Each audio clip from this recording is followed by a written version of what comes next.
Ate Grace, tulungan mo ako. Hindi na mauulit. Maawa ka. Tulong! Anong tulong ang pinagsasasabi mo? Muntik mo na kaming patayin, Jenny. Kung akala mo madadala mo kami sa paiyak-iyak mo, pas nagkakamali ka. Hindi mo lang pinatay si Suzy. Pati kami ni Kuya, balak mo rin patayin. Hindi ko sinasadya. Hindi ko makontrol ang sarili ko. Parang awa niyo na. Tulungan niyo ako. Gutom at uhaw na ako. Gutom na gutom? Pagkatapos mo ubusin ulit lahat ng laman ng ref? Ano naman ang gusto mong kainin? Tao? Laman loob ng tao? Huwag kami, Jenny. Hindi mo na kami mauuto. Kahit pa magmakaawa ka pa dyan. Paano kung ang taong pinatuloy mo sa inyong tahanan ay hindi pala mapagkakatiwalaan? Paano kung ito ang magiging dahilan ng bangungot hindi lang sa'yo, kundi pati na rin sa mga kapatid mo? Nang dahil sa desisyon mong patuloyin ang hindi mo pa kilalang tao, ay nasaktan ka at ang pamilya mo. Magiging sapat ba itong karanasan para maging mas maingat ka sa pagkilatis ng mga tao sa paligid mo? Huwag po, Kuya. Patawarin niyo po ako. Hindi ko na po uulitin. Ilang beses mo na bang sinabi na hindi mo na uulitin, ha, Jenny? Natatakot ka naman pala pagalitan. Pero ginagawa mo pa rin eh. Hindi ka naman namin pinagdadamutan.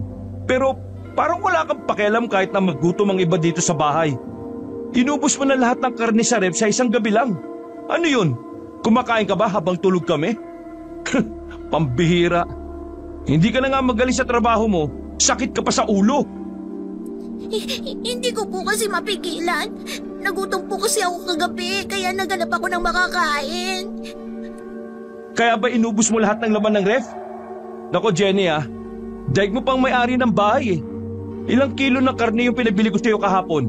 Tapos hindi mo lang inabutan ng isang araw? Ano na lang ngayon ang uulamin natin, ha, Jenny? Sumagot ka! Aray ko po! Bitiwan niyo po ang braso ko, nasasaktan po ako. Patawad, Kuya. Tama na po. Huwag niyo po akong saktan. Magtatanda na po ako, Kuya. Pangako. Mabubusog ba tayo niyang patawad mo? Tsaka tingnan mo naman yung kusina, ang kalat. Para tayong pinasok na magnanakaw yung laman ng ref eh. Saka ano tong nilagay mo sa baso na malansa? Dugo ba to? Hindi po. At swerte lang po yan. Maglilinis na po ako, Kuya. Magluluto na rin po ako ng agahan niyo. Aba, dapat lang. Alam nga naman na ako pa maglinis ng kalat na ginawa mo. Dito ka pa talaga natulog sa sahig ng kusina, pagkatapos mo kumain. Ano yun? Hindi mo na kayang bumalik sa kwarto mo kaya natulog ka na lang dahil sa sobrang kabusugan? Pambihira naman, Aray! Ang sakit ng tiyan ko. Parang nasusuka ako. Oo, wag kang susuka. Pag nasuka ka pa dito sa loob ng bahay, ilalampaso na talaga kita sa sahig. Opo, hindi na po ako susuka. Naalimpungatan ako sa malakas na sigawan sa labas ng kwarto ko. Hindi ko masyadong maintindihan ang mga pinagsasasabi nila pero alam kong pinapagalitan na naman ng kuya ko ang kasambahay namin na si Jenny. Pagtingin ko sa orasan ay mag-aalas 6 pa lamang ng umaga. Bumangon ako para tingnan ang sitwasyon. Laking gulat ko nang makita ang kalat sa kusina. Namumula rin ang mukha ni Kuya George sa galit habang sinisermonan si Jenny. Hindi na sana ako makikialam nang biglang sinipa ni Kuya ang mga kalat sa sahig papunta sa direksyon ni Jenny. Naiyak na lang si Jenny sa ginawa ng kuya ko. Hindi naman mainitin ang ulo ni Kuya pero oras na mapuno ito ay para siyang bulkan na sasabog. Noong una ay nagtitimpi si Kuya George sa mga kapalpakan ni Jenny. Hindi naman kami nagkulang na kausapin si Jenny tungkol sa mga bagay na ayaw at gusto naming ginagawa niya kapag nasa bahay siya. Hindi ko lang masabi kung talaga bang hindi nakikinig itong kasambahay namin o sadyang mahirap lang para sa kanyang gawin ang mga bilin namin. Kuya, ano na naman bang nagawa ni Janet kanyang ka nalang magalit? Kung ano man yan, hayaan mo na. Pagsabihan mo na lang, hindi mo siya kailangang saktan. Oh Grace, gising ka na pala. Sinasabi mo lang yan dahil hindi mo pa alam ang ginawa ni Jenny. Sabihin mo nga dito kay Grace kung ano yung ginawa mo. Ate Grace, pasensya na po kung kinain ko lahat ng laman ng ref. Susubukan ko po na hindi na po maulit. Naku naman Jenny, para yun lang eh. Hindi mo naman siguro literal na inubos ang laman ng ref, diba? Anong hindi? Tumingin ka nga sa sahig. Sa tingin mo ba hindi pa ito lahat ng lalagyan ng mga pagkain at hilaw na karne sa ref? Nagising ako sa ganitong kalat. Si Jenny, natutulog pa yan dito sa sahig habang nakabukas yung ref na wala ng laman. Ano na ngayon nakakainin natin? Isang linggo na supply na sana natin yun ng ulam eh. Hindi ko po talaga sinasadya. Wala rin po ako maalala, ate. Nagising ako rito at narinig ko ng boses ni Kuya. Sinasabi ko na nga be. Sana naghanap na lang tayo ng bagong pamalit sa kanya, Grace. Ilang beses ba natin siyang kailangang intindihin sa mga ginagawa niya? Pinapasweldo naman natin siya ng tama, pero ganyan pa rin ang ginagawa niya. Tama na yan kuya. Wala naman tayong magagawa. Mag-iitlog muna tayo ngayong linggo. Pero Jenny, grabe ka naman kasi. Paano mo naubos lahat ng laman ng ref sa isang gabi lang? Puro hilaw na karne pa naman ng mga yun na. Nag-boodle fight ka ba mag-isa habang tulog kami? Hindi po. Hindi ko rin po alam kung paano ko po naubos yun eh.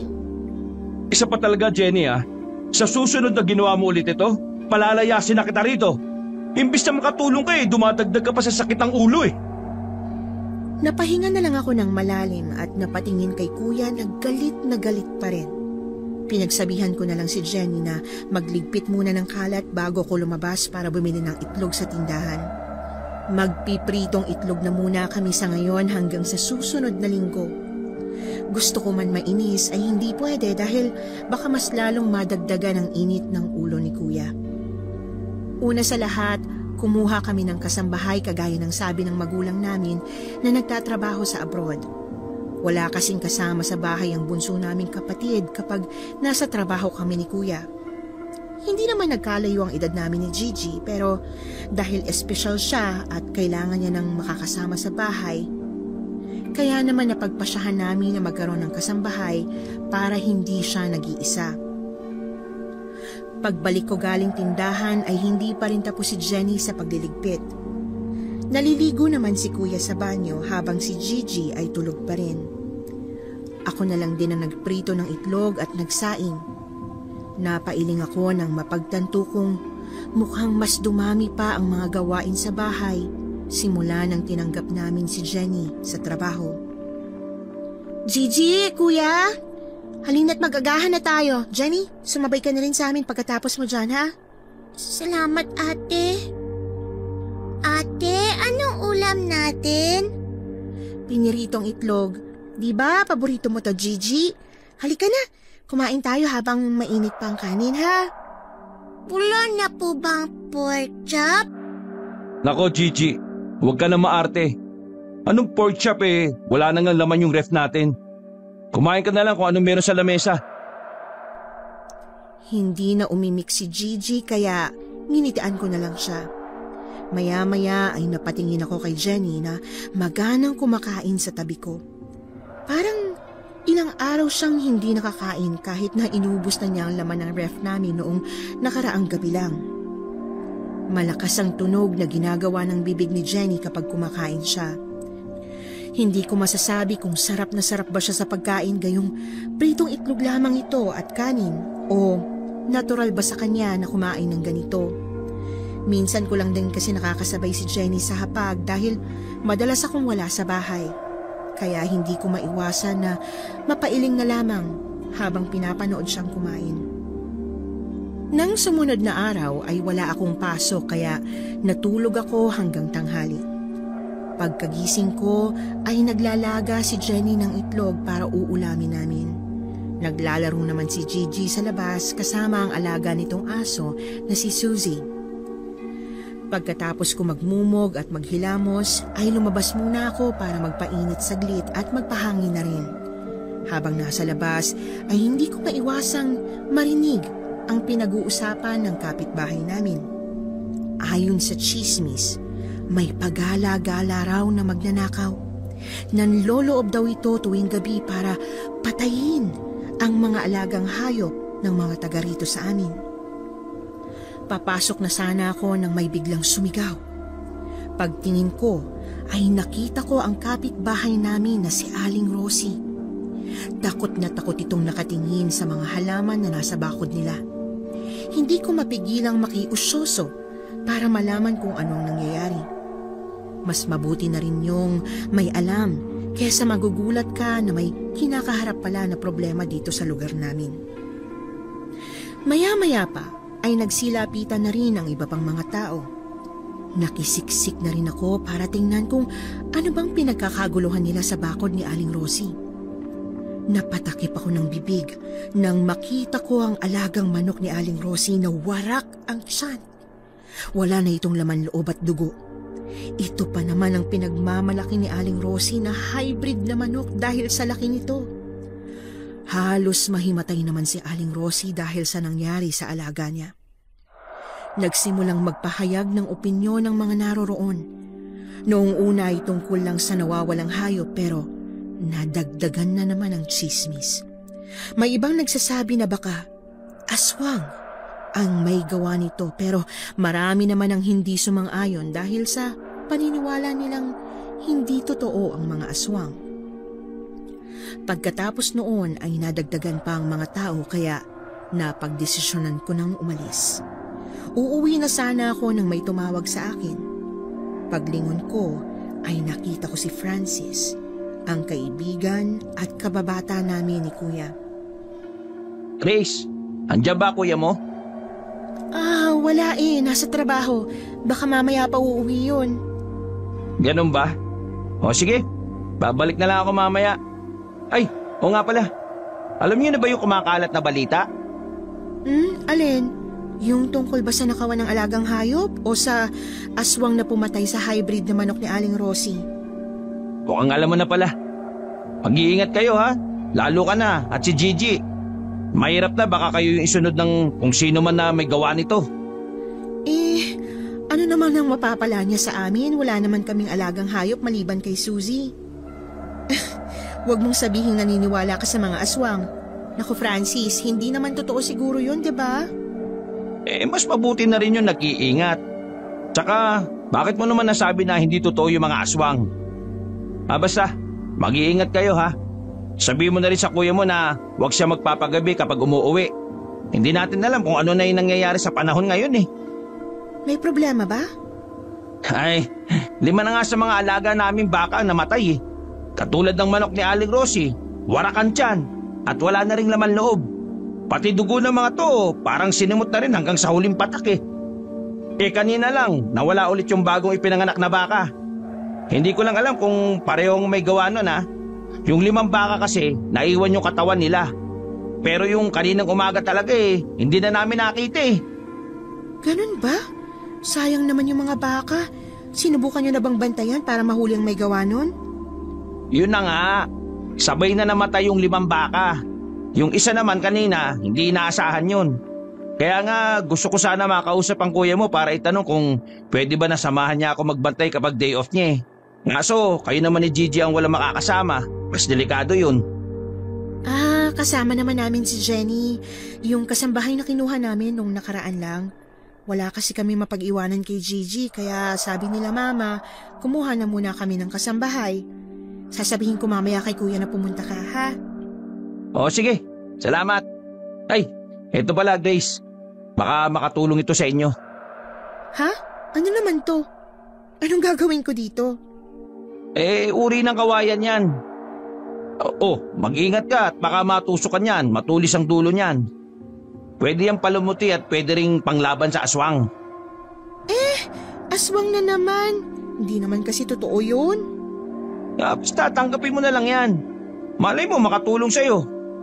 O sige na, aalis na ako ha. Pagkatapos ko kumaway kay Francis ay nagkibit balikat na lang ako at pumasok na rin sa bahay. Itinabi ko ang binigay niyang maliit pero mahabang kawayan. Wala naman kasi kaming dapat ipag-alala dahil wala kaming alagang hayop maliban sa asong si Suzy. At base sa mga sinasabi ng mga tsismosa sa paligid ay masyadong eksaherada ang mga kwento. Sino naman kasi ang manluloob para lang patayin at ubusin ang dugo ng mga alaga nilang hayop at kambing? Baka naman malaking ahas lang o kung ano mga hayop ang gumawa nun sa mga alaga nila. Pero kung pati ang mga alagang baka nila Francis ay apektado, baka tao talaga ang may gawa nito para takutin lang ang mga residente sa lugar namin.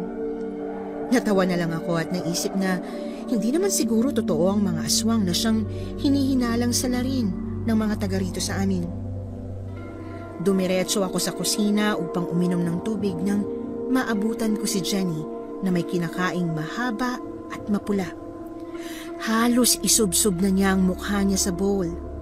Nagulat pa nga siya nang mapansin ako kaya mabilis siyang tumalikod. Napailing na lang ako sa inakto ni Jenny. Akala naman niya siguro hihingan ko siya. Hindi mo naman kailangang itago yung spaghetti mo, Jenny. Hindi naman ako hihingi eh. Tsaka may tinidor naman tayo, hindi mo kailangang kamayin yan. Tingnan mo oh, pati yung kamay mo may sauce na. Sino ba naman ang magkakamay ng spaghetti? Ay nako.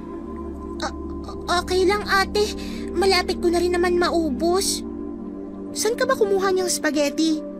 Sana sa susunod magluto ka na lang ng marami para lahat tayo makakain at hindi mo na kailangan magtago ng kinakain mo. O siya, bilisan mo na dyan habang wala pa si Gigi. Opo, maraming salamat po. Teka, ano to?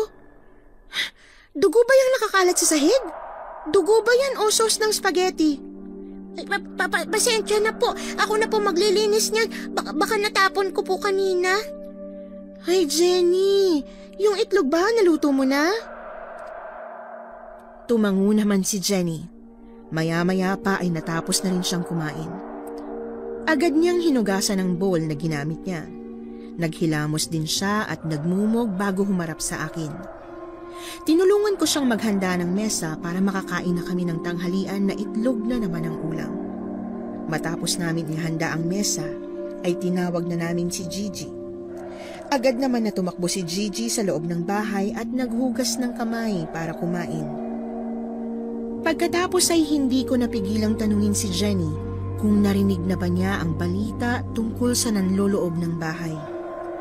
Totoo man kasi ito o hindi, kailangan maging handa ng lahat, lalo na ni Jenny na siyang palaging nasa bahay para samahan si Gigi. Ayun ba? Hindi naman siguro totoo yun ate. Alam mo naman, mahilig magchismis sa mga tao dito. Kahit hindi naman totoo, pinakakalat pa rin nila para may mapag-usapan lang. Oo nga eh. Maniniwala pa siguro ako kung sinabi nilang ikaw yung nagnanakaw ng mga pagkain.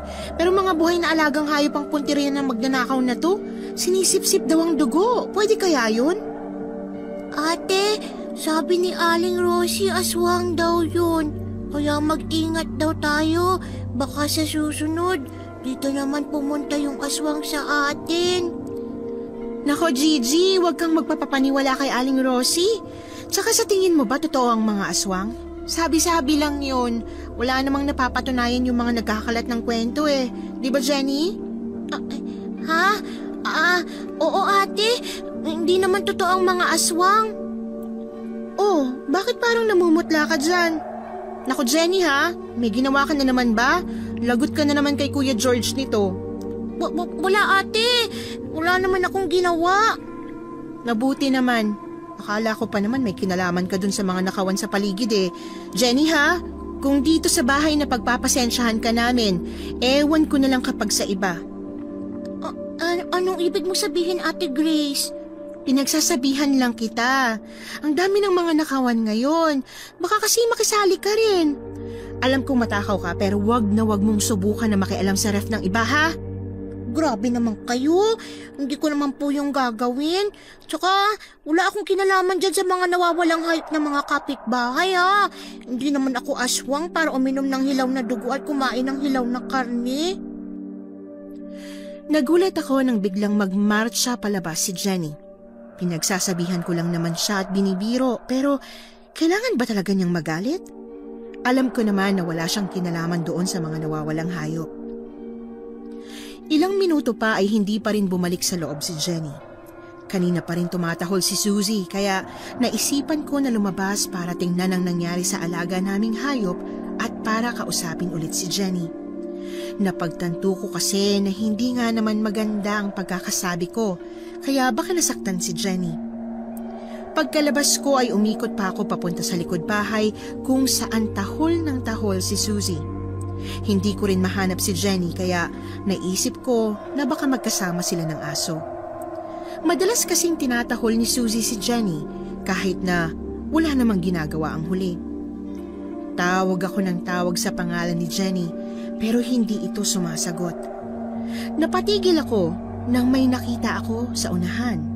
Si Jenny at si Suzy ay gumugulong sa lupa. Hindi ko alam kung matatawa ba ako o mag-aalala. Hindi ko mapaniwala ang nagawang makipaglaban ni Jenny sa aso at nakipagkagatan pa talaga ito. Kagat-kagat ni Suzy ang braso ni Jenny habang si Jenny naman ay kinakagat din ang tenga ng aso. Noong una ay natatawa pa ako hanggang sa may napansin akong kakaiba kay Jenny. Naglalaway ito at nanlilisik ang mga mata habang nakikipagbuno sa aso. Parang wala ring balak si Jenny na bitiwan ng tenga ni Suzy na nagsimula ng magdugo. Jenny! Itulak mo pala yung si Suzy, hindi mo naman kailangan makipagkagatan dyan sa aso. Ano ba? Nagtudugo na kayo pareho, oh? Ate, ano po bang nangyari kay Suzy? Ha? Kinain ni Ate Jenny ang tenga ni Suzy. Ate Grace, pigilan mo siya. Diyos mio, Jenny! Ano ba yung ginagawa mo? Bitiwan mo na si Suzy para bitiwan ka na rin niya. Hala! Bakit mo kinagat ang tenga niya? Jenny, maghunos dili ka! Hindi pagkain si Suzy! Wala akong pakialam! Nakakainis na itong asong to! Palagi na lang niya ako tinatahol kahit wala naman akong ginawang masama. Tingnan na lang natin kung magagawa pa niyang tumahol kapag wala na ang isang tenga niya. Ate, kinakain ni Ate Jenny ang tenga ni Suzy. Wala nang tenga si Suzy. Gigi, hinaan mo lang ang boses mo. Jenny, tama na yan. Hindi na nakakatuwa yung ginagawa mo. Bitiwan mo si Suzy ngayon din at iluha mo na yan. Iluha mo yung kinagat mo tenga niya. Sige ka, kung hindi ka susunod pa, aalisin na kita dito ngayon din. Nakita kong tumingin sa akin si Jenny na galit na galit. Hindi ko na lang yun pinansin hanggang sa pakawalan niya si Suzy. Mapapahinga na sana ako ng malalim nang mapansin ko na hindi niluwa ni Jenny ang kapirasong tainga ni Suzy. Nagulantang ako ng kainin at lunukin pa niya ito sa harapan namin ni Gigi na mas lalong kinaiyak ng bata. Samantala, nang tingnan ko ang braso ni Jenny, ay napansin kong wala itong sugat kahit na nakita kong dumudugo ito kanina nang kinagat ni Suzy. Pagkatapos ng mga nangyari ay minabuti kong huwag muna sabihin kay Kuya George ang nangyari. Baka kasi maubos na talaga ang pasensya niya kay Jenny. Hindi ko na rin makausap si Gigi dahil nagkulong ito sa kanyang kwarto kasama ang kanyang alaga. Wala rin sinabi si Jenny matapos ko siyang pagalitan. Tanging paghingi lang ng patawad ang paulit-ulit niyang ginagawa. Kinagabihan ay 3 lang kami na naghapunan. Masama raw kasi ang pakiramdam ni Gigi kaya maaga siyang natulog. Kahit pa ilang beses ko siyang kinumbinsi na masarap ang ulam ay ayaw pa rin ni Gigi na kumain. Hindi rin nakatiis si Kuya George kaya bumili ulit siya ng 5 kilo ng karne ng baka at 5 kilo ng karne ng baboy para may pang-ulam kami ngayong linggo at hindi na puro itlog. Puno na naman ang ref namin kaya mariin na pinagsabihan ni Kuya si Jenny na huwag niya nang uulitin ang ginawa niya dati. Habang nasa hapag ay pinagsabihan din kami ni Kuya na magdoble ingat dahil nga sa mga kumakalat na chismis na may nanloloob. Nasabi niya rin na nagkita na sila ni Francis pero hindi siya pumayag na samahan ito dahil ayaw niya kaming iwan sa bahay na walang kasamang lalaki. Nagpapasalamat din ako dahil hindi aalis si Kuya. Medyo natakot din kasi ako kay Jenny dahil sa kakaiba niyang kinilos. Pagkatapos ko makita kung paano niya kainin ang tenga ni Susie, ay hindi na ako magugulat kung pati mga alagang hayop ng kapitbahay ay puntiryahin niya rin. Nang gabi ding yon ay hindi ako makatulog. Iniisip ko pa rin ang ginawa ni Jenny. Parang may kakaiba sa kanya na ngayon ko lang napansin. Hindi rin normal na kagatin at kainin niya ang tenga ni Susie. Alam kong hindi sila magkasundo ng aso pero bakit naman niya gagawin yun? At sa harapan pa talaga ni Gigi. Mabuti na lang at hindi ko na sinabi kay Kuya ang nangyari. Baka kung ano na naman ang gagawin niya kay Jenny. Sandali nga, bakit parang kanina pa tumatahol yung aso? Ano na naman ba nangyari kay Susie? Ginamot ko naman yung sugat niya. Ang sarap! Ang sarap ng mga to! Grabe, sobrang sarap! Teka, si Jenny yun ah. Ano na naman bang ginagawa niya? Bakit parang sarap na naman siya? Hindi kaya... Naku, baka kung kinain na naman niya yung laman ng ref ah. Ang bango naman ito. Mas masarap talaga pag hilaw na karne. Pero mas masarap pa sana to kung dumudugo pa. Kailangan ko bilisan at baka abutan ako nila ate at kuya. Grabe ang lambot nitong karne. Dito lang talaga ako nakakakain ng masasarap na karne. Kung palaging may laman ng ref na ganito, hindi ko na sana kailangan pumunta sa kapitbahay para lang makatikim ng hilaw na karne. Jenny? Anong ginagawa mo? Bakit mo kinakain ang mga yan ng hilaw? Jenny, itigil mo na nga itong ginagawa mo. Hindi nakakabuti sa tiyan mo kapag kumain ka ng hilaw na karne. Ha? Pisting aso to. Tahol kasi ng tahol. Nagising tuloy si Ate Grace. Munta ka sa akin, ikaw ang isusunod ko. Nanlaki ang mga mata ko nang biglang sunggaban ni Jenny si Susie. Yun ang una kong nakita matapos ko sindihan ng ilaw. Bago ko pa man siya mapigilan sa kung ano man ang binabalak niya sa aso, ay narinig ko na ang tunog ng nabaling buto ni Susie. Tumigil na sa kakaalulong ang aso matapos nitong malagutan ng hininga. Napako ako sa kinatatayuan ko nang ilapag ni Jenny ang walang buhay na aso. Parang wala lang sa kanya matapos niya itong patayin at nagpatuloy na siya sa pagkain ng natitirang karne mula sa nakabukas na ref. Alam kong magagalit na naman si Kuya at baka palayasin na nga niya si Jenny pero wala na akong pakialam. Pagkatapos ng mga nakita ko ay mas mabuting ang paalisin na si Jenny sa amin. Hindi siya normal at delikado kapag nanatili pa siya sa amin. Narinig ko na naman ang malakas na tunog sa tuwing kumakain si Jenny. Mas lalo akong nakaramdam ng pandidiri sa naririnig at nakikita ko. Hindi ako makagalaw habang pinapanood si Jenny na ubusin na naman ang laman ng ref. Buong akala namin ni Kuya ay niluluto muna niya ang mga karne bago ito kainin. Pero sa nakikita ko, kinakain ito ni Jenny ng hilaw at parang sarap na sarap pa talaga siya. Gustuhin ko man tumakbo para humingi ng tulong ay hindi ko magawa. Ayaw makisama at gumalaw ng katawan ko. Ilang minuto ang nakalipas ay tumigil na si Jenny sa kakakain. Humarap siya sa akin at tumuwad bago ngumisi. Bigla na namang nanindig ang mga balahibo ko sa ginawa niya. Parang nag-iba rin ang itsura ni Jenny. Nanlilisik ang mga mata niyang nakatingin sa akin. Napasinghap ako nang makita kong naglalaway pa rin si Jenny.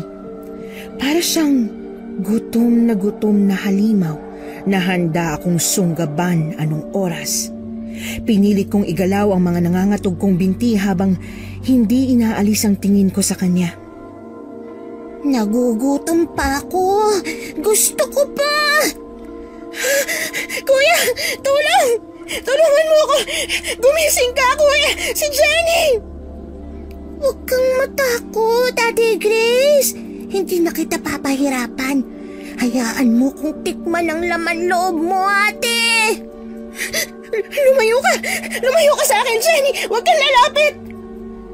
Gutom na gutom pa ako. Hindi na sapat ang pagkain sa ref para mabusog ako. Hayaan mo na akong kainin ka! Hindi! Kuya George! Kuya, gising! Oh, Grace! Ano ba yun? Anong oras na, oh? Jenny? Kuya, ikaw na lang kaya? Hindi na ako makapaghintay. Kahit isa lang sa inyo ang kainin ko, pwede na yon.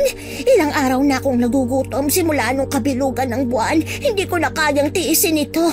Kailangan ko nang kumain ng hilaw na laman loob ng tao. Grace, anong pinagsasabi ng babaeng yan? Hindi ko alam, kuya. Basta nakita kong kinain niya ng hilaw ang mga karne sa ref. Pinatay niya rin si Susie. Hindi pa siya nakontento na kinain niya ang tenga ni Susie. Pinatay niya na rin to, kuya. Hindi normal si Jenny. Sinasabi ko na nga, be. May kakaiba sa babaeng yan, eh. Grace, punta mo si Gigi sa kwarto niya. At huwag kayong lumabas, ha? Ako nang bahala dito. Hindi pa natatapos ni Kuya George ang sasabihin nang bigla siyang inatake ni Jenny. Malakas na tinulak ni Jenny si Kuya sa pader. Natumba si Kuya George nang mawalan siya ng balanse. Bago pa man makatayo si Kuya ay pumatong na sa kanya si Jenny at kinagat siya sa balikat. Parang hayop na hayok sa hilaw na laman si Jenny. Napasigaw si Kuya George nang makagat siya ni Jenny. Halos bumaon na lahat ng ngipin ni Jenny sa balikat niya. Sa pagkakataong yon, hindi na ako nagdalawang isip at kumuha ng pwedeng pamalo. Dinampot ko ang silya at yon ang pinanghampas sa likod ni Jenny. Mabilis naman siyang tinulak palayo ni Kuya. Tinulungan ko si Kuya George na tumayo habang pinipigilan ng dugo mula sa kanyang sugat. Kusang gumagalaw ang katawan ko para tulungan si Kuya pero halos blanko na ang isipan ko. Hindi ko alam kung paano o bakit nangyayari ito. Hindi ko lubos maisip na makakayang gawin ito ni Jenny. Ang likod ko! Ang sakit! Ayaw niyo pa rin sumuko, ah? Gawin niyo ng gusto niyo. Pero sinisiguro ko na hindi na kayo masisikatan pa ng araw. Hindi ko napapalampasin ang pagkakataong ito na makakain ng sariwa at hilaw na laman loob. Humanda kayo! Jenny, isa ka palang aswang? Kuya, anong gagawin natin? Delikado siya. Nakita ko, pinatay niya ng walang kahirap-hirap si Susie. Huwag kang mag-alala, Grace. Sundin mo lang ang sasabihin ko. Puntahan mo ngayon din si Gigi sa kwarto niya at magtago kayo. Pero paano ka? Paanong sugat mo? Nakita mo naman kung gaano siya kalakas, di ba? Baka kung anong gawin niya sa'yo, baka kung itulad ka niya kay Susie. Wala ka bang tiwala sa kuya mo? Dali, punta mo si Gigi. Ako nang bahala sa aswang na ito. Hindi ako aswang! Hindi ako katulad ng mga halimaw na yon. Hindi ako aswang! Hinampas ni Kuya George si Jenny gamit ang upuan na pinanghampas ko rin kanina. Halata sa mukha ni Kuya na iniinda niya na ang sakit dulot ng kagat ni Jenny sa kanyang braso. Napaungol naman si Jenny nang tamaan siya ng upuan sa ulo. Tumingin ako sa paligid. Nasa labas kami ng kwarto ni Kuya George at nasa likuran naman ni Jenny ang kusina. Sa kanan ko naman ay papunta sa kwarto ni Gigi. Mabuti na lang at hindi pa nagigising si Gigi. Hindi ko alam ang sasabihin sa kanya kapag nalaman niyang wala na ang alaga niyang aso. Nagkatinginan kami ni Kuya at sumenya siya na tumakbo na ako para magtago. Gusto ko man gawin yon ay hindi ko pwedeng hayaan si Kuya George na harapin mag-isa si Jenny. Hindi pa naman gising si Gigi kaya hanggat hindi siya lumalabas ng kwarto niya ay magiging ligtas siya. Mas kailangan namin napigilan si Jenny bago pa man niya kami masaktan o mapatay. Muling itinaas ni Kuya ang silya para hampasin ulit si Jenny kaya naman mabilis na nakailag ang huli. Ginamit ko naman ang pagkakataong ito na tumakbo sa kusina. Naghanap ako ng asin at bawang. Ito lang kasi ang naisip ko na pangontra sa aswang. Laking pasasalamat ko na lang at hindi ako pinansin ni Jenny. Mas nakatuon ang atensyon niya kay Kuya, kaya naman Ginamit ko ang pagkakataong ito para sabuyan siya ng asin. Anong ginagawa mo? Sa tingin mo ba uubra sa akin ang asin? Sumusobra ka na! Ano ha? Akala ko ba hindi uubra ang asin sa'yo? Bakit ka nasasaktan? Totoo palang aswang ka eh. Natatakot ka sa asin at bawang. Walang iya ka, Jenny, kaya pala ang takaw mo dahil aswang ka. Masiba kang aswang! Maghintay ka lang. Ikaw din ang isusunod ko na kakainin. Saan ka nakatingin? Ako ang kalaban mo! Pinagtutulungan niyo pa ako, ha? Sige lang. Mas gusto ko nga yan eh. Para mas madali sa akin na tapusin kayo. Grace, magsaboy ka pa ng asin! Tumango ako sa sinabi ni Kuya at sinunod ito. Napaliyad si Jenny nang matamaan ng asin ang likod niya. Pinagpatuloy ko lang gawin yon hanggang sa maubusan ako ng asin. Sunod ko naman hinagis ang bawang. Hindi nasaktan si Jenny sa bawang pero iniwasan niya ito.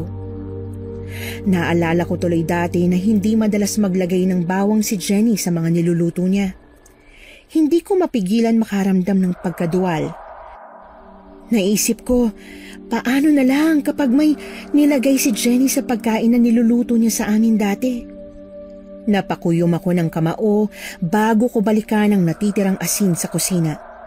Dumakot ako at hinagis ito sa direksyon ni Jenny.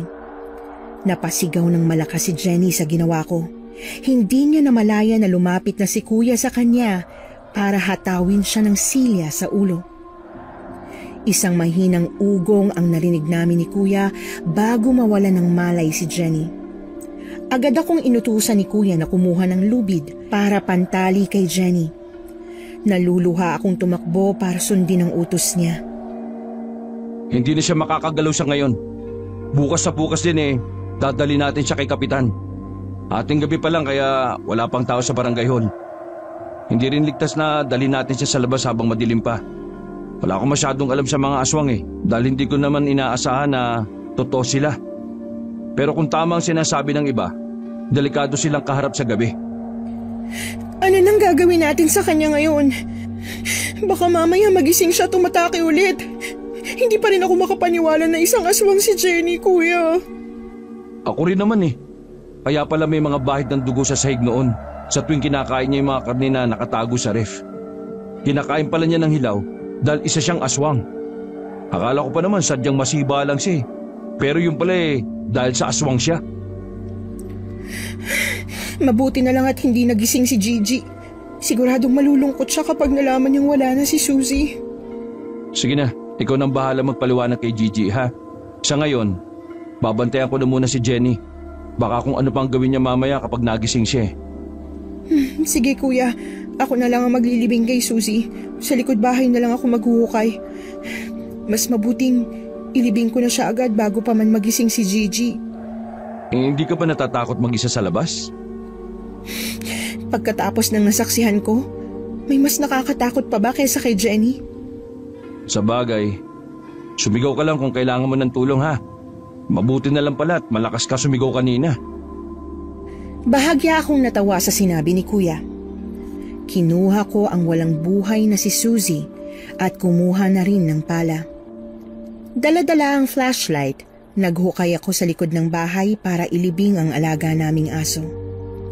Hindi ko mapigilang maluha sa mga nangyari. Marami akong gustong itanong kay Jenny. Naisip ko na paano kung hindi kami nanlaban ni papatayin at kainin ba talaga niya kami? Hindi ko inaasahan na may dahilan pala kung bakit sobrang takaw ni Jenny. Hindi naman siya tumataba kaya dati pa'y nagtataka na ako kung saan napupunta ang mga kinakain niya. Humugot ako ng malalim na hininga bago nagsimulang maghukay. Hindi naman masyadong malalim ang hinukay ko. Maliit lang kasi na aso si Suzy. Pagkatapos ko maghukay ay dahan-dahan kong inilapag ang bangkay ng alaga namin. Pinagmasdan ko ito saglit bago ko takpan ng hukay. Napatigil ako nang mapansin na may natamaan ng pala habang nagtatakip ako ng hukay. Itinuon ko ang flashlight at naduwal ako nang makitang may mga nakabaon na patay na hayop doon sa katabi ng hukay na ginawa ko. Sinubukan ko pang tingnan kung ano ang mga naroon at mas lalo akong nandiri nang makitang iba't ibang katawan ng hayop ang nakalibing. May kambing, manok, bibe at meron ding maliit na baka. Kinilabutan ako sa mga nakita ko. Walang mga laman loob ang mga hayop at ni isang patak ng dugo ay wala rin. Bago lang ang mga ito kaya nagawa ko agad na kilalanin kung anong mga hayop sila. Tinakpan ko ang bibig ko at nagmamadaling bumalik sa loob ng bahay para sabihin kay kuya ang nakita ko. Pagbalik ko sa loob ng bahay ay nakabantay pa rin si kuya kay Jenny. Wala pa ring malay si Jenny matapos namin siyang mahigpit na itali sa upuan. Hindi ako nakontento sa patali-tali lang kaya inipon ko ang natitirang asin at ibinudbod sa paligid ng upuan kung nasaan si Jenny. Kuya, si Jenny nga nanluloob sa kabahayan dito sa lugar natin. Nakita ko sa likod bahay. May ginawa siyang hukay at naroon lahat ng hayop na naging biktima niya. Wala nang dugo at laman loob ang mga yun. Hindi maganda to, Grace. Sa oras na malaman ito ng iba, baka pati tayo mapagkamalan din na aswang. Pero hindi naman tayo aswang, kuya. Si Jenny lang yun. Hindi ko lang maintindihan kung bakit niya to ginawa sa atin eh. Anong balak niya? Bakit siya namasukan na kasambahay? Yan din ang hindi ko alam eh. Sa ngayon, kailangan na muna natin yung bantayan para kung ano man ang mangyari may maihaharap tayong salarin. Sinasabi ko na nga ba mali talaga tinanggap natin ang babaeng to eh. Mabuti sana kung masiba lang siya pero isa pala siyang aswang. Patawad kuya, akong nagpumilit na tanggapin si Jenny eh. Wag mo nang isipin yun. Hindi mo naman alam eh. O sige na, matulog ka na muna. Ako nang bahala rito. Gigisingin na lang kita kapag umaga na. Sino bang makakatulog pa sa lagay na to? Sasamahan na lang din kitang magbantay kuya. Ayoko na magising na lang bukas tapos may nangyari na palang masama sa'yo. Tulungan niyo ako. Oh, nagising na siya. Lumayo ka sa kanya, Grace. Parang awa niyo na, tulungan niyo ako. Kuya, anong pinagsasabi niya? Bakit siya umiiyak? Hindi ko rin alam eh. Huwag mong pansinin ang mga sinasabi niya. Maging alerto tayo at baka kung ano pa yung susunod niyang gagawin. Ate Grace, tulungan mo ako. Hindi na mauulit. Maawa ka, tulong. Anong tulong ang pinagsasabi mo? Muntik mo na kaming patayin, Jenny. Kung akala mo madadala mo kami sa paiyak-iyak mo, pues nagkakamali ka. Hindi mo lang pinatay si Suzy. Pati kami ni Kuya balak mo ring patayin. Hindi ko sinasadya. Hindi ko makontrol ang sarili ko. Parang awa niyo na tulungan niyo ako. Gutom at uhaw na ako. Gutom na gutom? Pagkatapos maubusin ulit lahat ng laman ng ref? Ano naman ang gusto mong kainin? Tao? Laman loob? Huwag kami, Jenny. Hindi mo na kami mauuto. Kahit pa magmakaawa ka pa dyan, maghintay ka hanggang mag-umaga at ipapabarangay kita. Huwag po, maawa po kayo. Wala na po akong mapupuntahan. Magbabago na ako. Huwag niyo po ako isumbong. Parang awa niyo na. Hindi ko naman ito'y ginusto eh. Nagkatinginan kami ni Kuya sa sinabi ni Jenny. Talagang kaawa-awa ang itsura niya. Pero hindi rin namin makalimutan kung paano niya kami tiningnan habang sinasabi niyang papatayin at kakainin niya kami. Pagkatapos ng nangyari, hindi na madaling pagkatiwalaan pa si Jenny.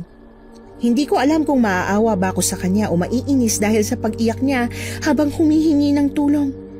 Pero ano ba naman ang magagawa namin para sa kanya? Kahit hindi pa niya kami inatake ni Kuya, hindi namin pwedeng pagtakpan ang kasalanan niyang pagnanakaw at pagpatay sa mga alagang hayop dito sa kabahayan sa lugar namin. Iyak nang iyak si Jenny na para bang siyang biktima dito. Aminado akong Hindi siya iiyak ng ganyan kung napatay niya kami ni Kuya dahil siguradong tuwang-tuwa siyang kakainin kami kung sakali. Tumahimik ka na, Jenny. Hindi mo na kami mapapaniwala sa mga sasabihin mo. Nakikita mo ba to? Ito lang naman ang kinagat mo. Kung talagang hindi mo gusto yan, iiwasan mo magsakit ang ibang tao eh. Hindi nyo kasi ako naiintindihan. Hindi nyo naiintindihan ang pakiramdam na maging ganito na labas sa kalooban. Sino ba naman ang may gusto ng ganito? Hindi ko mapigilan ang kagutuman ko. Sa tuwing kakain ako, ibang hinahanap-hanap ng sikmura ko. Wala akong intensyon na maging ganito. Ayoko rin ng ganito.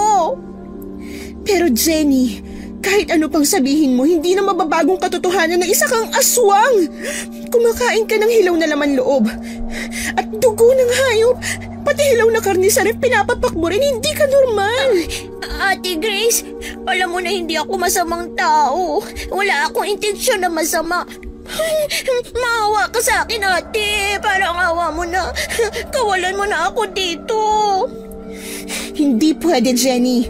Pagkatapos ng ginawa mo pagtangkang patayin kami ni Kuya at natatakot na akong pagkatiwalaan ka.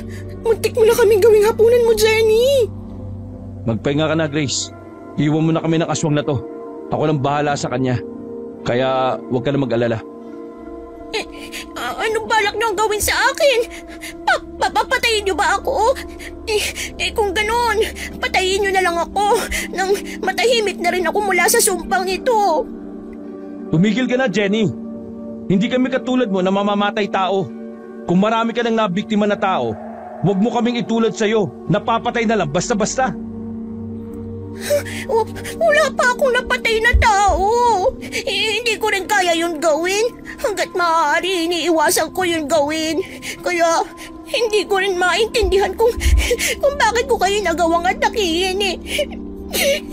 Patawarin niyo ako, Kuya, Ate. Hindi ko talaga sinasadya. Nawala lang ako sa sarili ko dahil sa sobrang gutom. Hindi ko na kasi alam ang gagawin ko. Naghahanap pa rin ako ng sariwang laman loob at dugo. Jenny, bakit ka kasi naging ganyan?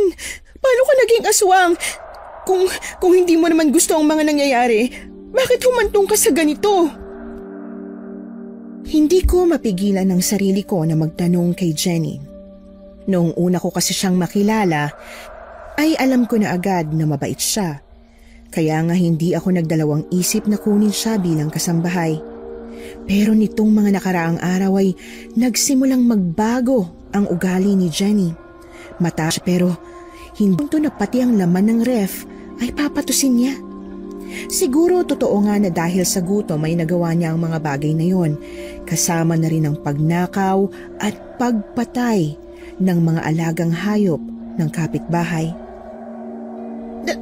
Dati, normal naman akong tao. Nagsimulang magbago ang lahat ng mag-asawa ulit ang tatay ko. Matagal nang wala si nanay kaya hindi ko rin naman napigilan si tatay na mag-asawa ulit. Mabait naman si Donna, ang bagong asawa ni tatay. Pero sa likod ng kabaitan niya ay tinatago pala niyang totoo niyang pagkatao. Isang aswang si Donna at nais niyang magparami ng lahi kaya pinakasalan niya si tatay. Sinungalingan! Kung aswang ang bagong asawa ng tatay mo, hindi man lang niya ito namalayan? Sa kasamaang palad, hindi. Maganda si Donna, kaya lahat ng gusto niya ibinibigay ni tatay. Nalaman ko na lang na naging aswang na rin si tatay. At para hindi ko ipagsabi ang tungkol doon, ginagawa rin akong aswang ni Donna. Takot na takot ako kaya ako lumaya sa amin. Napadpad ako dito sa lugar niyo at namasukan pero...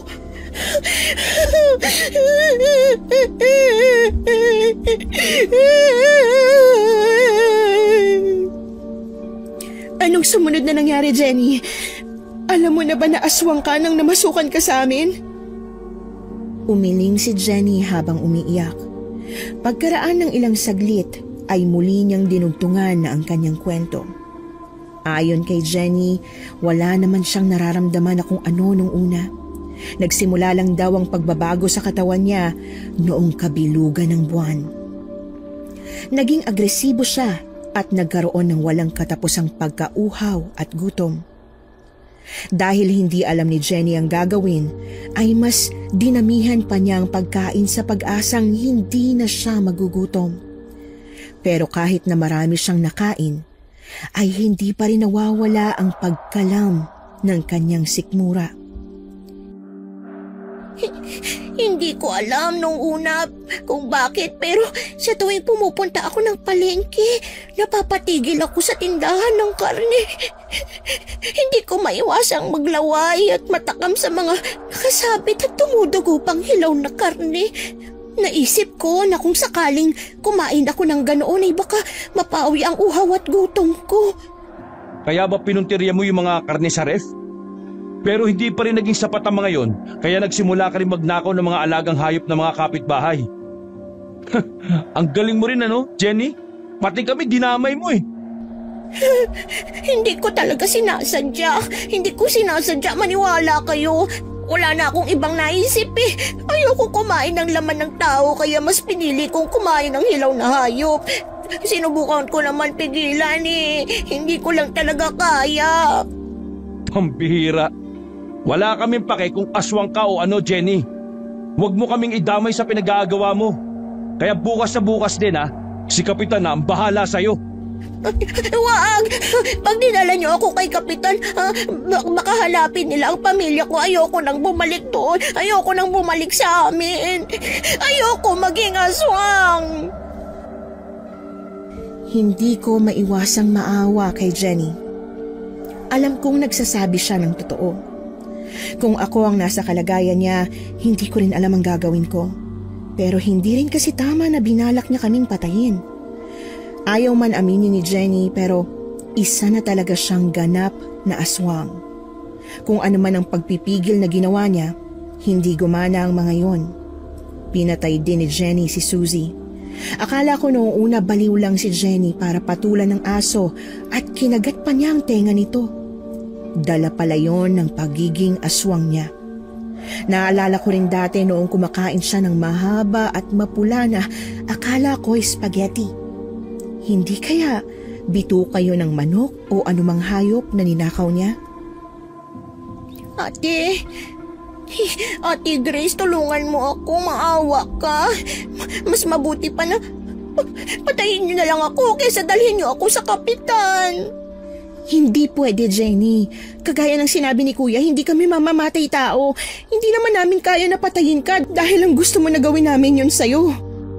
Isa pa, kailangan mo ring harapin ang kasalanan na ginawa mo. Kailangang malaman ng mga tao na ikaw ang nagnakaw ng mga nawawalang alagang hayop nila. Hindi mo ba alam kung gaano natakot ang mga tao dahil sa ginawa mo?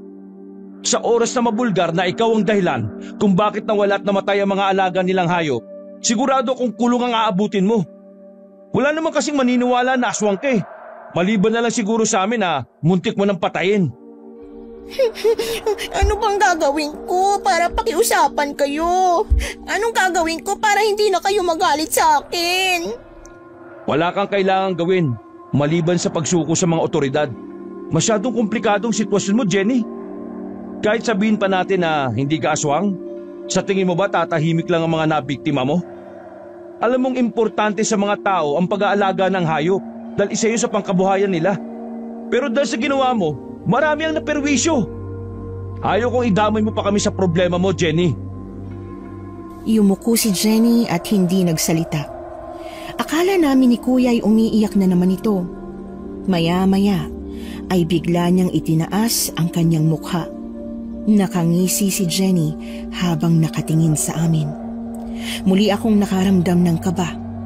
Senyales na may masamang mangyayari kung hindi kami mag-iingat. Napadako ang tingin ko sa lubid na nakatali sa katawan ni Jenny. Napaatras ako nang makita kong nahulog sa sahig ang tali. Kaya pala kinakausap kami ng bruha dahil may balak siyang tumakas. Sa isang iglap, lumundag si Jenny papunta sa direksyon namin ni Kuya. Naglalaway na naman ito habang nanlilisik ang mga mata niya. Sa isang kisap mata, tumilapon si Kuya sa pader. Ayaw niyo akong patayin? Di kayo na lang ang papatayin ko! Walang yakang babae ka. Pagkatapos ka namin pakinggan, tatraidorin mo lang din pala kami? Sinungalingan lang ba lahat ng sinabi mo para maisahan kami? Binigyan ko na kayo ng pagkakataon na tapusin ako, pero kayo itong may ayaw. Ngayon, huwag niyo akong sisisihin kung ako ang tatapos sa inyo. Isusumbong niyo ako sa otoridad. Kung ganoon, bago niyo pa magawa yun, papaslangin ko na kayo. Paano? Biglang humaba ang mga kuko mo. Bigla ka rin lumakas. Jenny, huwag mo saktan ang kuya ko. Alisin mo ang mga kuko mo sa kanya, maawa ka. Huwag mo patayin ang kuya ko. Grace, umalis ka na dito. Dali mo si Gigi. Humingi kayo ng tulong kay Francis. Nasa bakanting lote siya. Sa likod bahay kayo dumaan. Bilis! Andun siya. Nagbabantay ng mga baka nila. Kaya umalis na kayo. Hindi kita iiwan, kuya. Hindi ako papayag na saktan ka ng aswang na to. Jenny! Pakawalan mo, kuya ko. Akong harapin mo. Oh? Grace, alam mo naman na wala kang laban sa akin, di ba? Kung kanina pa lang ay pinatay na ninyo ako, hindi na sana kayo masasaktan pa ngayon. Naalala ko ang binigay na kawayan ni Francis. Tumakbo ako papalapit dito at itinutok ito kay Jenny. Nanginginig ang mga kamay ko pero mahigpit kong hinawakan ang kawayan. Umaasa ako na totoo ang sinabi ni Francis, kung hindi, mamamatay kaming magkapatid. Tinawanan lang ako ni Jenny. Wala siyang kaalam-alam sa binabalak ko. Dumistansya ako sa kanya habang palipat-lipat ang tingin ko sa kanila ni Kuya George. Bakas naman ang pagtataka sa mukha ni Kuya dahil sa ginagawa ko. Nang makalayo na ako kay Jenny, ay hinayaan na niya si Kuya at ako naman ang hinarap. Hindi pa rin siya tumitigil sa paglalaway. Nakakadiring tingnan ang mahaba at malapot niyang laway na halos umabot na sa sahig. Alam kong hindi tama ang sakta ng iba pero gagawin kong lahat para mailigtas ang aking pamilya. Grace, sinabi ko nang umalis kayo ni Gigi. Huwag kang mag-alala, Kuya George. Sisiguruhin kong sabay kayong tatawid sa kabilang mundo ng mga kapatid mo. Lalasapin kong bawat patak ng dugo ninyo. Hihimayin kong karne at laman loob ninyo. Hindi kayo magsisisi kapag kinain ko kayo dahil wala akong ititira na kahit ano. Hindi ako papayag na gawin mong binabalak mo yan. Heto sa'yo! Sige, Grace. Subukan mo akong labanan. Tingnan natin kung sino ang mananalo. Sa tingin mo ba may laban niyang isang piraso ng kawayan na dala mo? Ah! Hindi! Tumagos sa tiyan ko ang kawayan! Ah! Ang sakit! Ang sakit! Ang sakit! Sakit! Yan ang bagay sa'yo! Pinagkatiwalaan ka namin pero may bala ka palang ipahamak at patayin kami! Kung sana hindi mo kami pinagtangkaan, Jenny. Kung sana sinabi mo ang totoo. Baka natulungan ka pa namin bago nahuli ang lahat. Grace, umilag ka! Huli na ang lahat ng marinig ko ang sinabi ni Kuya. Hindi ko inaasahan na lalapit sa akin si Jenny kahit na tumagos na sa kanyang katawan ang hawak kong kawayan. Hinila niya ang buhok ko at kinalmot ako sa leeg. Ngumisi si Jenny matapos niya akong hawakan sa leeg para sakalin. Sa bawat segundo, mas lalong humihigpit ang hawak niya. Unti-unti na akong hindi makahinga nang makita kong tumayo si Kuya George. Halos hindi makalakad ng tuwid si Kuya matapos siyang itulak ni Jenny kanina ilang beses. Nagkatinginan kami ni Kuya bago niya binuhat ang paa ng silya na nasira para pukpukin sa ulo si Jenny. Pero dahil nanghihina na rin ang katawan ni Kuya, ay mahina rin ang pagpukpok niya. Humalakhak naman si Jenny bago niya itulak sa sahig si Kuya. Yan lang ba ang kaya mo, Kuya George? Kung ganon, heto naman ang para sa'yo. Ang lakas mo pa rin kahit nasaksak ka na sa tiyan. Isa kang ang halimaw. Jenny, bitiwan mo ako. Pagbabayaran mo lahat ng ginawa mo. Bitiwan mo ako. Napakahina nyo nga naman talaga. Kaya kayong ginagawang pagkain ng mga aswang dahil napakahina ninyo. Siguro, mas mabuti na rin at naging aswang ako. Kung ordinaryong tao ako katulad nyo, baka magaya lang din ako sa inyo na mahina at madaling patayin. Binitiwan ako ni Jenny at inalis niya ang nakatusok sa kanya na kawayan bago niya puntahan si Kuya. Galit na galit si Jenny nang pumaimbabaw siya kay Kuya para sakalin nito. Gusto ko man tulungan si Kuya pero hindi pa ako masyadong makahinga. Ilang beses akong inubo bago ako nakaipon ng lakas. Lumapit ako sa kanila at hinawakan si Jenny sa braso para hilahin siya palayo kay Kuya. Madulas ang balat ni Jenny at halos hindi ko siya mahawakan. Hindi ako sumuko at niyakap si Jenny mula sa likod bago siya hilahin. Halos maubos na ang lakas ko pero hindi pa rin gumagalaw si Jenny. Napatingin ako kay Kuya na nangingitim na ang mukha. Napaluha ako sa takot na baka mawala siya sa amin. Hindi pa't mahilig kang manakit, ha, Kuya George? Ano ngayon ang pakiramdam mo na ikaw ang sinasaktan, ha? Tiniis ko ang pananakit mo, kaya tiisin mo rin ito. Jenny, wag, maawa ka, itigil mo na to. Tama na! Tumigil ka, Grace. Pagkatapos ko sa kuya mo, ikaw naman ang isusunod ko. Kuya? Ate? Anong nangyayari dito? Gigi! Gigi! Bumalik ka sa kwarto mo, dali! Bumukas bigla ang pinto ng bahay. Hingal na pumasok si Francis. Nagulantang siya nang makita ang sitwasyon namin. Agad siyang lumapit kay Kuya para tingnan ang kalagayan nito. Hindi ko alam kung bakit nagpunta si Francis sa mga oras na yon pero laking pasasalamat ko na dumating siya. Hindi ko na alam ang gagawin ko lalo na't natuon ang pansin ni Jenny kay Gigi. Walang imik na binalot ni Francis ng damit niya ang sugat ni Kuya para pigilan ang pagdurugo nito.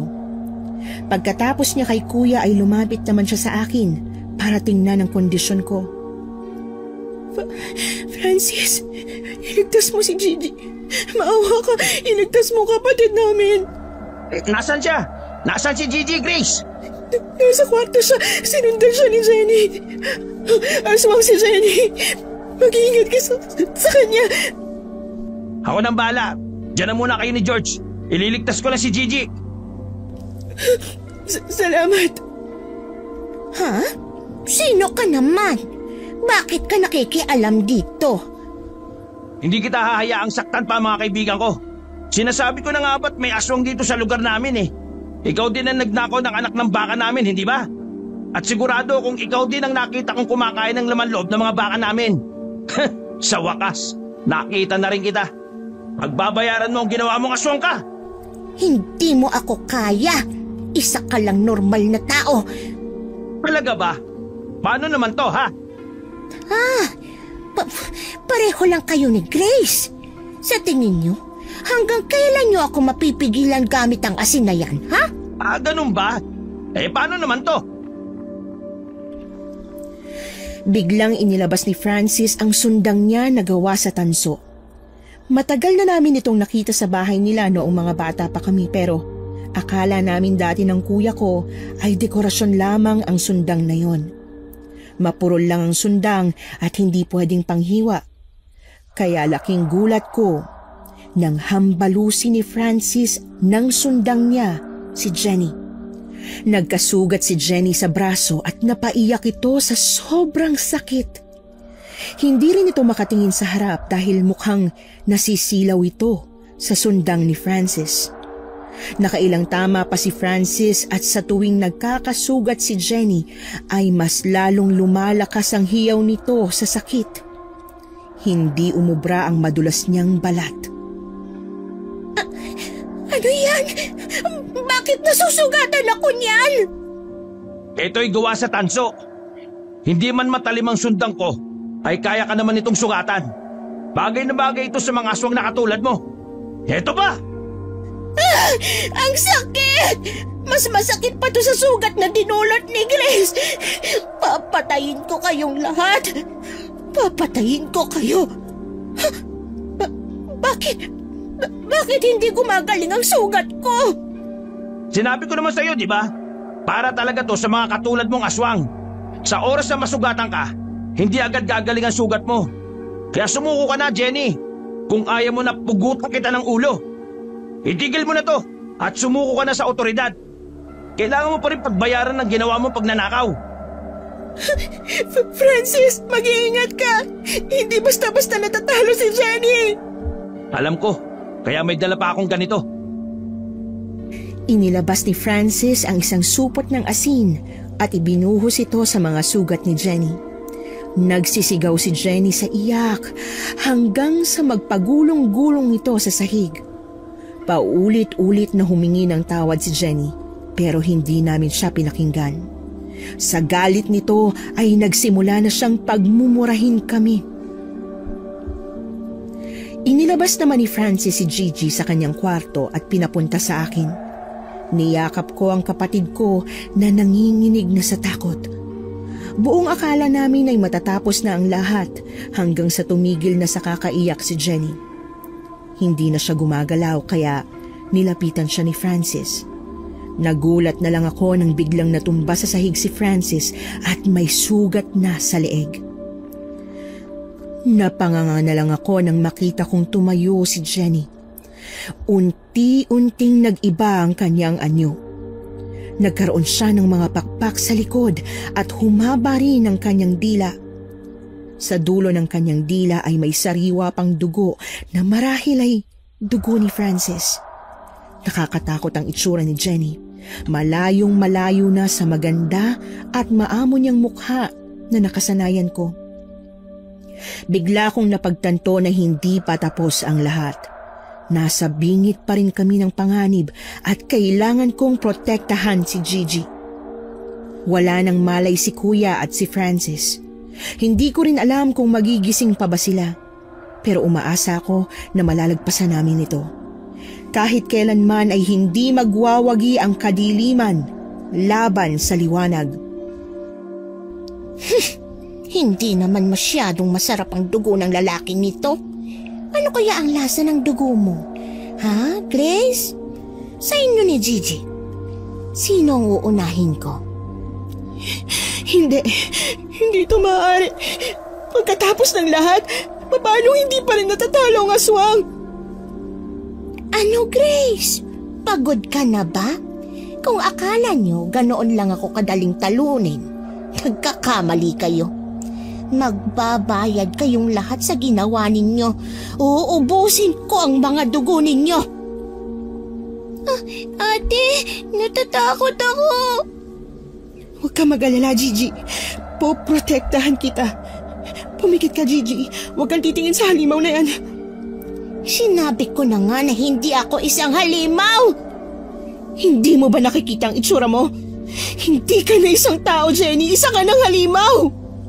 Sabihin mo na ang gusto mong sabihin. Pero hihigupin ko pa rin ang dugo mo. Magpapakabusog ako ngayong gabi. Pinagaspas ni Jenny ang kanyang mga pakpak. Hindi siya malayang nakakalipad dahil sa sikip ng bahay namin pero nagagawa pa rin niyang lumutang sa hangin. Nakalabas ang mahaba niyang dila habang papalapit sa amin. Tinakpan ko ang mga mata ni Gigi para masigurong hindi niya makita ang nakakatakot na itsura ni Jenny. Malayo sa amin si Francis at nasa kanyang sundang na tanso na tanging makakasugat lang sa balat ng aswang. Hindi ko na rin pwedeng gamitin ang kawayan na binigay ni Francis dahil binali na ito ni Jenny kanina. Napatigil ako nang maalala ko na may sugat si Jenny sa tiyan. Binaba ko ang tingin ko sa tiyan niya pero wala na ang butas ng sugat. Naglaho ito na parang hindi siya nagkasugat sa parting yon ng katawan niya. Ate, anong gagawin natin? Ako nang bahala, Gigi. Basta sumunod ka na lang sa sasabihin ko, ha? Anong pinagbubulungan niyo dyan? Sa tingin niyo ba, may magagawa pa kayo? Pweh! Hindi niyo na ako matatalo ngayon. Gigi, tumakbo ka pabalik sa kwarto mo. Dali, maglock ka ng pinto. At saan ka naman pupunta? Ha? Matagal na kitang pinanggigigilan, Gigi. Matitikman ko na rin ang dugo mo. Bitiwan mo ko! Ate Grace, tulungan mo ko, ate! Jenny, bitiwan mo kapatid ko. Hindi kita mapapatawad kapag may nangyaring masama kay Gigi. Hindi ako pinansin ni Jenny. Dumiretso siya sa may kusina at lumabas sa pinto habang bitbit niya si Gigi. Nagmamadali kong kinuha ang sundang ni Francis at sinundan sila sa labas. Mas lalong nanindig ang mga balahibo ko nang makalabas ako ng bahay. Madilim ang paligid at halos tulog na ang mga tao. Nakapagtataka lang dahil kanina pa kami nagsisigawan sa loob ng bahay pero wala man lang lumapit na kapitbahay. Si Francis lang ang dumating na malayo naman ang bahay sa amin. Nagmasid ako sa paligid. Pinapakinggan ko ang pinanggagalingan ng mahinang boses ni Gigi. Pati na rin ang pagaspas ng pakpak ng aswang. Napadpad ako sa bakanting lote sa likod ng bahay kung saan doon din nagpapakain ng mga alaga nilang baka si Francis. Hindi ko pa rin makita kung nasaan na sila Gigi at Jenny. Sa bawat minuto na lumipas ay mas lalo akong kinakabahan sa takot na baka kung ano na ang nangyayari. Tumigil ako sa kakaikot nang marinig ko ang boses ni Gigi. Mas klaro na ito at mukhang nasa malapit lang. Bitiwan mo ako! Tulong! Tulungan niyo ako! Tulong! Tumahimik ka! Kung ayaw mong pahirapan kita, tumigil ka na sa kakasigaw! Sigurado kung si Gigi yun. Kailangan ko siyang tulungan. Huwag ka nang makulit, Gigi! Mabilis lang ito. Makakaramdam ka lang ng konting sakit na unti-unti rin mawawala hanggang sa mawalan ka na rin ng buhay.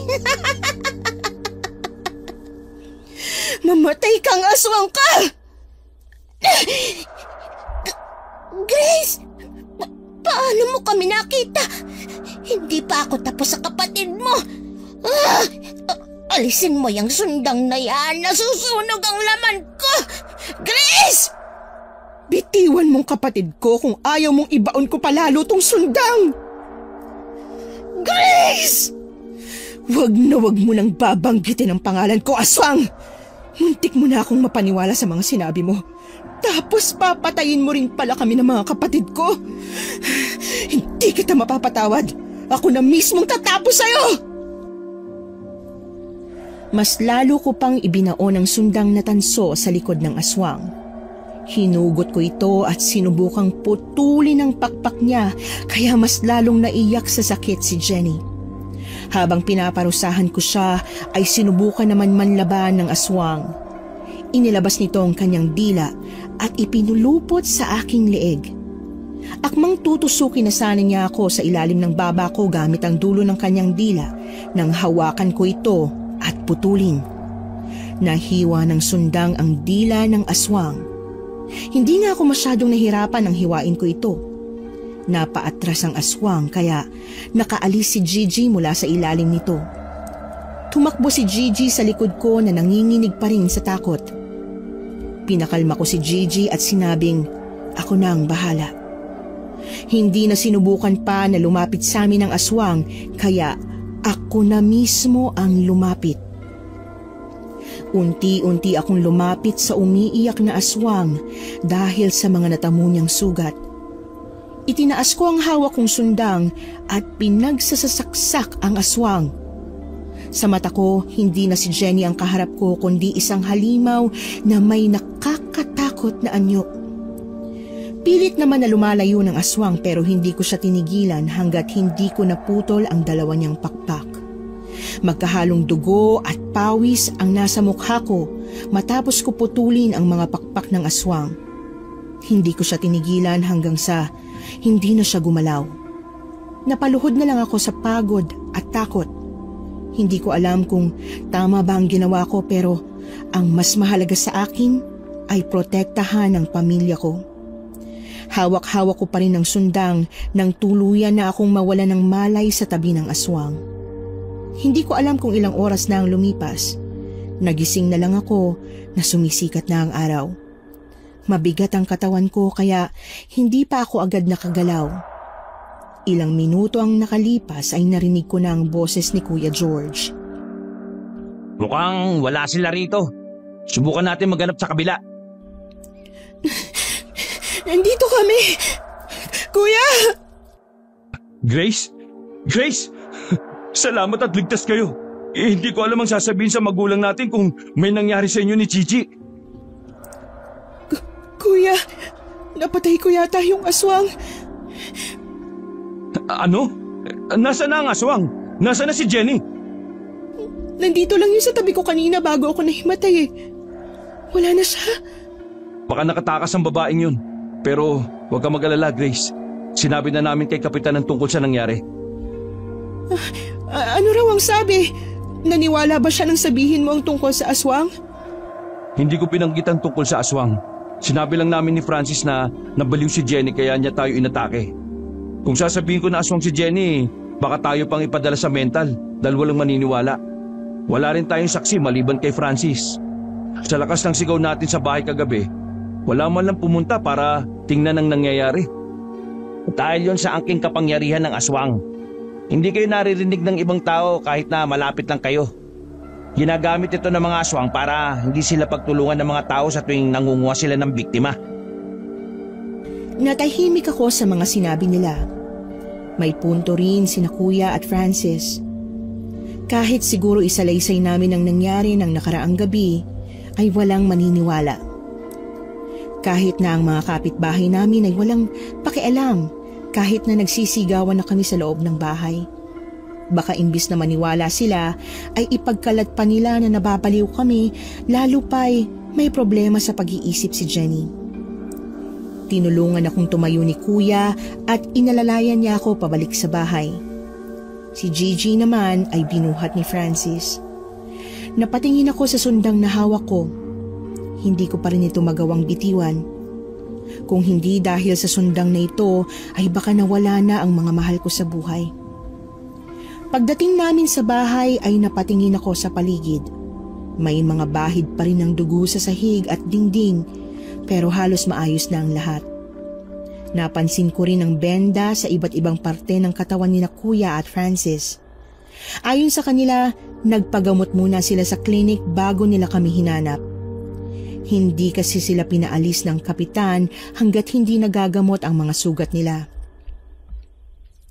Nalaman na rin ng buong barangay na si Jenny ang nagnanakaw ng mga hayop nilang nawawala. Dahil wala na si Jenny, ay wala na rin silang magawa. Hindi na rin nila kami siningil matapos nilang malaman na mas malala pa ang inabot namin kesa sa pagkawala ng mga alaga nilang hayop. Makalipas ang 2 linggo ay wala pa ring balita kay Jenny. May ibang mga tao na naniniwalang aswang si Jenny base sa mga isinalaysay ni Kuya kay Kapitan. Pero karamihan ay naniniwalang nabaliw lang ito dahil nakaranas ng matinding gutom. Hindi na muna ako pumasok sa trabaho, wala kasing kasama si Gigi. Napag-usapan din namin ni Kuya na magnegosyo na lang ako para kahit papaano ay may kasama si Gigi sa bahay. Natatakot na rin kasi kami na kumuha ng bagong kasambahay, lalo na kung hindi namin masyadong kilala. Wala rin kaming makuha dito sa amin dahil halos lahat ay may kanya-kanyang pinagkakaabalahan. 1 buwan na ang nakalipas matapos ang pangyayaring yun ay nagulat na lamang ako nang umuwi si Kuya na may dalang balita. Ayon sa kanya, may nahuling kakaibang hayop ang mga mangangaso sa kabilang barangay. Ikinulong daw nila ito sa tuyong balon pero kinaumagahan ay wala na ang kakaibang hayop at napalitan ito ng magandang dalaga. Dahil dito, walang nagawa ang mga mangangaso kundi ang pakawalan ng dalaga. Ayon sa mga nakakita, sinabi nilang maamo at maganda ang mukha nito. Maganda rin ang pangangatawan at may mahabang itim na buhok.